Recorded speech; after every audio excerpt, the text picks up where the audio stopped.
E aí, pessoal, Paulo Soares, da DPComp do Nota Já aqui, dando continuidade aos nossos vídeos sobre teoria trabalhista. Agora nós vamos falar sobre a não eventualidade. Então vamos direto para o assunto. E a gente vai falar da não eventualidade, que é o segundo elemento da relação de emprego. A gente está vendo relação de emprego, já estamos distinguindo relação de trabalho de relação de emprego, tá? A não eventualidade é um dos 4 elementos. A gente já sabe que eu preciso ter os 4 elementos presentes ao mesmo tempo para que uma relação de trabalho se configure como uma relação de emprego, tá? Então a gente tem a pessoalidade, que a gente já falou, a onerosidade e a subordinação, que serão na próxima aula, tá bom? E o que é não eventualidade? É aquilo que é regular, aquilo que é permanente, em oposição àquilo que é esporádico e temporário. Então, o trabalho, para ser considerado uma relação de emprego, ele não pode ser eventual. Ele precisa ser regular e permanente. É bem simples, não tem nenhum segredo, tá bom? Para que haja relação de emprego, o trabalho deve ser realizado de forma não eventual, ou seja, deve haver uma expectativa de continuidade na prestação de serviços. Isso é bem importante, a expectativa de que o trabalho vai estar lá esperando pelo empregado e que a expectativa que o empregador tem do trabalhador voltar para trabalhar, tá bom? Então, para isso, existe um compromisso entre empregado e empregador, tá? Então, o empregado, ele se compromete a prestar os serviços de forma contínua.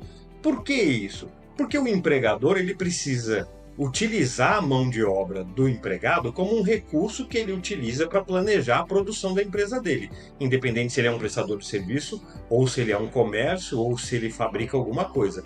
Mas o empregador, ele precisa planejar o dia a dia da empresa dele e ele precisa saber o quanto ele tem de mão de obra disponível para ele. Para isso, ele contrata empregados que têm um compromisso de ir trabalhar de acordo com a jornada de trabalho que foi criada, tá bem?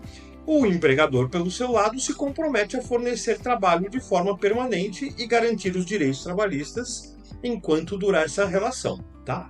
Então, veja, há um pacto, né? Então, o empregado se compromete a trabalhar naquela jornada de trabalho e o empregador se compromete com o empregado que de um dia para o outro não vai acabar o trabalho, tá bom? Com todas as garantias que a CLT ainda dá por conta da relação de emprego, que é a CLT que cuida, tá bem?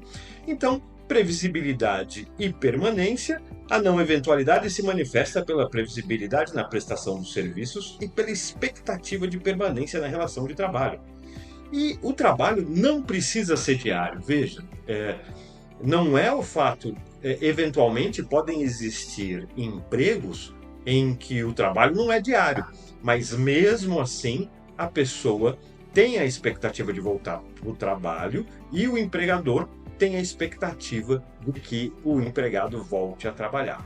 Então a não eventualidade é muito fácil, é bem tranquilo, a gente vai continuar vendo esses 4 elementos da relação de emprego, né? O próximo é subordinação e depois onerosidade. Não se esqueça de curtir esse vídeo. Se você ainda não é inscrito no canal da DPComp, se inscreva, ativa o sininho, porque toda vez que eu fizer um vídeo novo vai aparecer para você. E eu preciso te dizer que a DPComp, ela tem tradição em sistemas desde 1981.